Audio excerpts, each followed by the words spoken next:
So hello guys, this is Roshan from BHUAG। So guys, आज की इस video में हम मेंटल एबिलिटी के सिलेबस के बारे में बात करने वाले हैं, जो कि आपका बहुत ज़्यादा डिमांड था। सो सबसे पहले तो बात बताएं कि BHUAG के एंट्रेंस एग्जाम में जो है मेंटल एबिलिटी सबके लिए कंपलसरी होता है। सो मेंटल एबिलिटी के सबसे पैटर्न के बारे में बात करें तो मेंटल एबिलिटी में जो है टोटल 25 क्वेश्चन होते हैं, जो कि सबके लिए कंपलसरी होता है। यानी कि आप किसी भी ग्रुप से हो, या आपका मैथ्स हो या फिर बायो हो या फिर एग्रीकल्चर से हो आप, तो आपको इन तीनों ग्रुप से हो तो आपको जो है मेंटल एबिलिटी करना जरूरी है। ठीक, तो सबसे पहले हम बात करते हैं कि मेंटल एबिलिटी में जो है क्वेश्चंस कितने होते हैं। तो वो जो है टोटल 25 क्वेश्चंस होते हैं मेंटल एबिलिटी में। तो मेंटल एबिलिटी में जो है बेसिकली दो पार्ट से क्वेश्चंस आते हैं, जो कि बहुत से लोग ऐसे कन्फ्यूजन में रहते हैं। उनको लगता है कि केवल रीजनिंग कर लेंगे तो मेंटल एबिलिटी जो हो जाएगा, लेकिन ऐसा नहीं है। मेंटल एबिलिटी में जो है एक तो रीजनिंग पार्ट होता है, और दूसरा जो आता है वो है क्वान्टिटेटिव एप्टीट्यूड, यानी अंक गणित, जिसको हिंदी में बोलेंगे। तो मेंटल एबिलिटी के लिए आपको ये दोनों पोर्शन ही जो है कवर करने होंगे। तो अभी आगे इस वीडियो में हम जो है आपको बताने वाले हैं कि कौन कौन से टॉपिक्स, यानी रीजनिंग के जो है कौन कौन से टॉपिक्स आपको कवर करने हैं, और साथ के साथ जो है क्वांटिटेटिव एप्टीट्यूड से जो है यानी अंकगणित से जो है कौन कौन से टॉपिक जो है कवर करने हैं। तो आप वीडियो में लास्ट तक बने रहिएगा, और साथ के साथ ये भी बताएंगे कि कौन सा पोर्शन जो है, मतलब कौन कौन से जो टॉपिक है वो आपको ज़्यादा देखना है, मतलब आपको ज़्यादा एग्जाम से पहले करके जाना है। क्योंकि कुछ टॉपिक्स हैं जिनसे कि हर साल ही क्वेश्चन जो है रिपीट होते हैं, तो आपको उनको जो है उन टॉपिक्स को जो है ज़्यादा करके जाना चाहिए, जिससे कि आपका जो है सिलेक्शन जो है होने का ज़्यादा चांस हो जाए। तो चलिए सबसे पहले हम बात करते हैं फर्स्ट पार्ट की, पार्ट यानी रीजनिंग। तो रीजनिंग के अंदर जो सबसे पहला जो वो आता है, जो सबसे पहला जो चैप्टर है वो है कोडिंग एंड डिकोडिंग। तो कोडिंग एंड डिकोडिंग में जो क्वेश्चंस होते हैं वो मतलब आपको एग्जाम्पल अभी स्क्रीन पर दिख रहा होगा कि कुछ इस तरह से रहते हैं कि कुछ जैसे नाम है, कोई राम को कुछ और हम मतलब राम को जो है किसी और फॉर्म में हम लिख देते हैं, तो उसी फॉर्म में बोलेगा कि श्याम को हम क्या बोलेंगे। 4 ऑप्शंस रहेंगे आपको, और उसके जो है आपको उसका जो है सही ऑप्शन चूज करना होगा। तो इस तरह के जो क्वेश्चन आपको कोडिंग एंड डिकोडिंग में मिलेगा।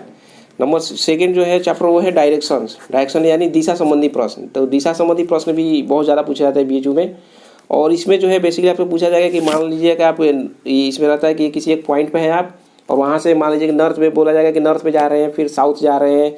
तो फाइनली जो है आप इनिशियल पॉइंट से, यानी शुरुआती से आपका जो है लास्ट का डायरेक्शन जो है किस तरह का है। तो इस तरह के क्वेश्चन आपको जो है डायरेक्शंस में पूछे जाते हैं। नेक्स्ट जो है ब्लड रिलेशन यानी रक्त संबंधी। इसमें जो है रिलेशन से रिलेटेड, यानी जो संबंधी, जैसे कि इसमें क्वेश्चन जो होता है इस तरह से होता है कि जैसे मैं एक लड़का है, उसके चाचा हैं, फिर उसके भतीजा हैं, तो भाई मतलब क्या लगेंगे। इस तरह के कुछ क्वेश्चंस होते हैं। अभी आपको ये एग्जांपल आपको स्क्रीन पर दिख रहा होगा। तो कुछ इस तरह से क्वेश्चंस होते हैं ब्लड रिलेशन के अंदर। नेक्स्ट जो है वो है एनालॉगी यानी इसमें क्या होता है कि जैसे बोला जाएगा कि स्काई जो है रेड जो है ग्रीन जो है येलो है। तो फिर लास्ट में पूछा जाएगा कोई एक पार्टिकुलर कलर जो है वो किस तरह से है, या फिर कोई भी चीज़। इसमें इस तरह के क्वेश्चन जो है आपको एग्जाम्पल अभी दिख रहा है कि इस तरह के क्वेश्चन यहाँ पे एनालॉगी के अंदर पूछा जाएगा। नेक्स्ट 5th नंबर पे जो है वो है सीरीज। सो सीरीज के जो क्वेश्चन है वो हर साल ही लगभग रिपीट होते हैं, यानी सीरीज के क्वेश्चन बहुत ज़्यादा आते हैं। तो आपको सीरीज वाले जो क्वेश्चन होते हैं कि लाइन से क्वेश्चन दिए रहेंगे, जैसे कुछ टर्म दिया रहेगा और लास्ट में जैसे 7 टर्म देके, और उसके बाद लास्ट वाला टर्म पूछेगा कि कौन सा टर्म इसके बाद क्या होगा। तो कोई एक खास पैटर्न पर वो चेंज होते रहते हैं। तो जैसे तो उस तरह के जो क्वेश्चन है वो आपको ज़्यादा प्रैक्टिस करना है, ये बहुत ज़्यादा इंपॉर्टेंट है सीरीज। नेक्स्ट है मिसिंग टर्म्स भी बहुत इंपॉर्टेंट है, क्योंकि ये भी हर साल रिपीट लगभग होता है। हर साल BHU में जो क्वेश्चन एक क्वेश्चन आता ही है। नेक्स्ट है ओड ऑन आउट, यानी कि इसमें से कौन भिन्न है।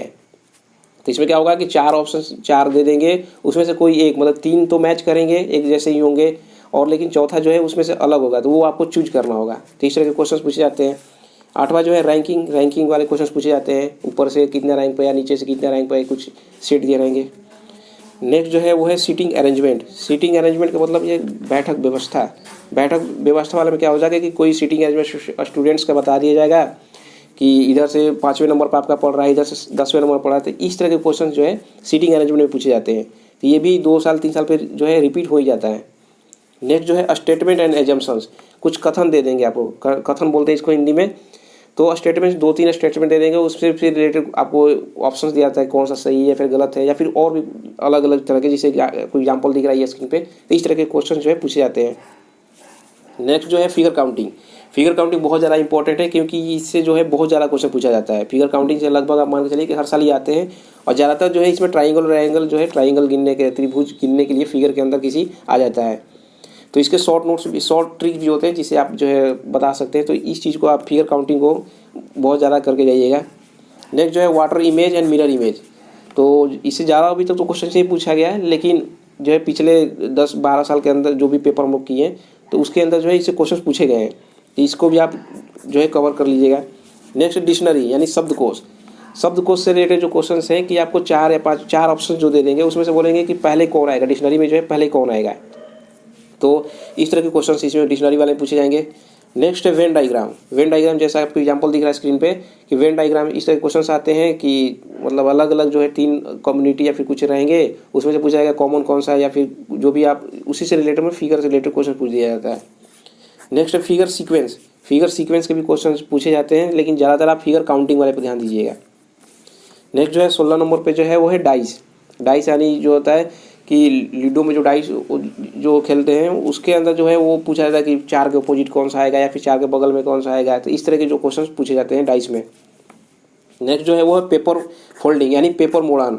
पेपर मोड़ान से भी रिलेटेड क्वेश्चन जो है 1-2 बार अभी तक पूछा जा चुका है, लेकिन आप इसको भी जो है देख के जाइएगा, क्योंकि बीच में कोई भरोसा नहीं है, कोई भी क्वेश्चन का कोई भी टॉपिक से क्वेश्चन जो है पूछ सकता है।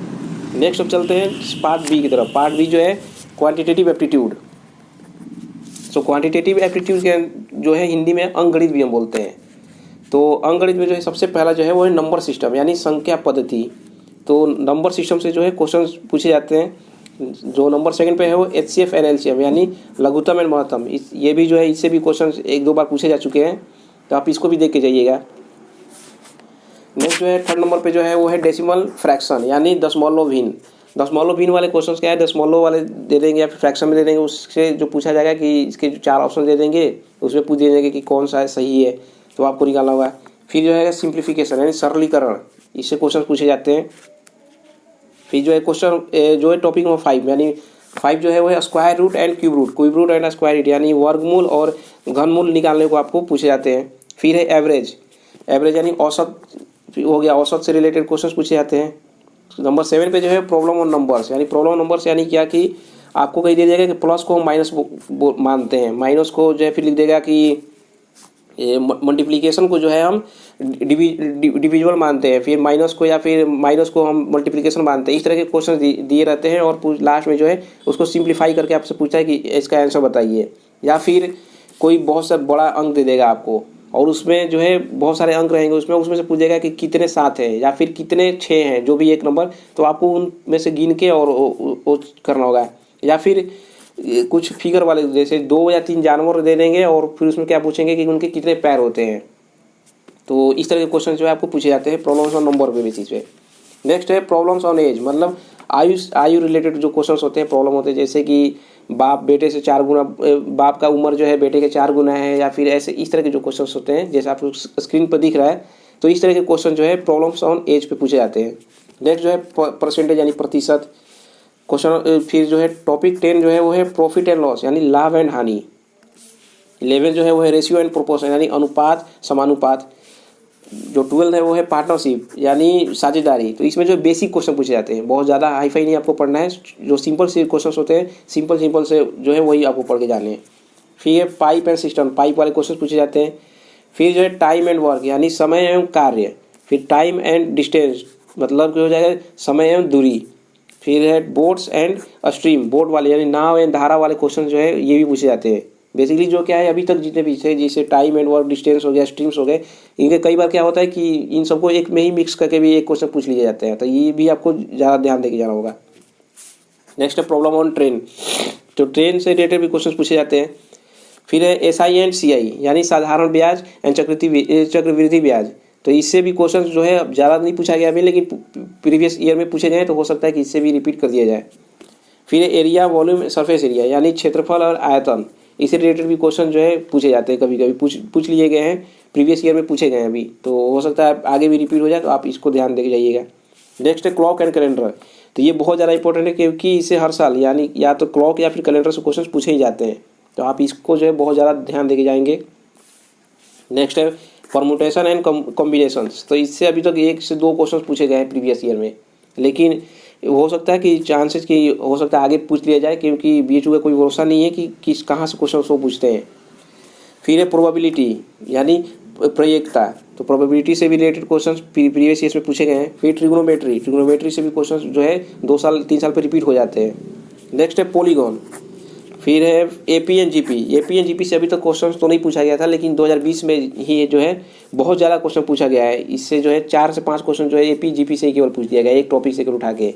इसलिए मैं बोल रहा हूँ कि बीएचयू एग्रीकल्चर का मतलब जो है कि कोई मतलब वो भरोसा नहीं है कि ये कहाँ से क्वेश्चन पूछेंगे। तो ये सारे जो भी टॉपिक्स मैं बता रहा हूँ आपको, सबको जो है इन सारे टॉपिक को बराबर वेटेज देते हुए अभी पढ़ना है। और लास्ट में जो मैं भी बताऊँगा कि कौन कौन से जो चैप्टर्स हैं वो उनको ज़्यादा आपको फोकस करना है। तो सबसे पहले तो बात करते हैं रीजनिंग पोर्शन से। तो रीजनिंग पोर्शन से जो सबसे इंपॉर्टेंट है वो है कोडिंग एंड डिकोडिंग। नेक्स्ट है सीरीज। फिर जो है वो उसके बाद odd one out and missing terms, इन सबको जो है बहुत ज़्यादा आपको पढ़ना है। फिर फिगर काउंटिंग जो था उसको भी आपको बहुत ज़्यादा ध्यान देना, फिगर काउंटिंग्स को, क्योंकि इससे भी क्वेश्चन बहुत ज़्यादा रिपीट होते हैं। नेक्स्ट हम बात करते हैं कि क्वांटिटेटिव एप्टीट्यूड से कौन कौन से पूछे जाते हैं। तो क्वांटिटेटिव एप्टीट्यूड में की बात करें तो percentage, profit loss, ratio and proportion, और ये जो है इन तीनों को मिक्स करके जनरली जो है क्वेश्चन पूछे जाते हैं, एक ही में क्वेश्चन पूछे जाते हैं। तो ये अलग अलग कोई टॉपिक नहीं है। नेक्स्ट है फिर time and work, time and distance, यानी समय एवं कार्य, समय एवं दूरी जो है, एंड बोट एंड स्ट्रीम्स जो है, इनको भी मिक्स करके जनरली इस समय जो है क्वेश्चन पूछे जा रहे हैं। तो इनको भी आप एक में हो सके तो कवर कर लीजिएगा। फिर एक क्लॉक एंड कैलेंडर, ये तो मैं बोला था कि बहुत ज़्यादा इंपॉर्टेंट है। तो क्लॉक या फिर कैलेंडर को आप पूरा मतलब बढ़िया से पढ़ लीजिएगा। और लास्ट में एक चीज़ बोल रहा हूँ कि जनरल एग्रीकल्चर, सो जो है कि जनरल एग्रीकल्चर से भी कुछ क्वेश्चंस पूछे गए हैं प्रीवियस ईयर में। अभी तो कुछ कम होते जा रहा है, लेकिन जनरल एग्रीकल्चर से भी क्वेश्चंस आ जाते हैं। तो आप जनरल एग्रीकल्चर भी पढ़ लीजिएगा। वैसे जनरल एग्रीकल्चर जो क्वेश्चन है वो हम टेलीग्राम में प्रैक्टिस कराते हैं, तो आप वहाँ भी जुड़ के टेलीग्राम में भी प्रैक्टिस कर सकते हैं। और इसके अलावा आप यदि जानना चाहते हैं कि कौन कौन से बुक्स मतलब इंटरमीडिएट के लिए कौन सा बुक सही रहेगा, तो वो भी आप चाहते हैं कि वीडियो बना दें, तो वो भी आप कमेंट कर सकते हैं इस वीडियो में। तो हम नेक्स्ट वीडियो जो है उस पर भी बना देंगे कि कौन कौन से बुक्स आपको लेना चाहिए मेंटल एबिलिटी के लिए। Thank you.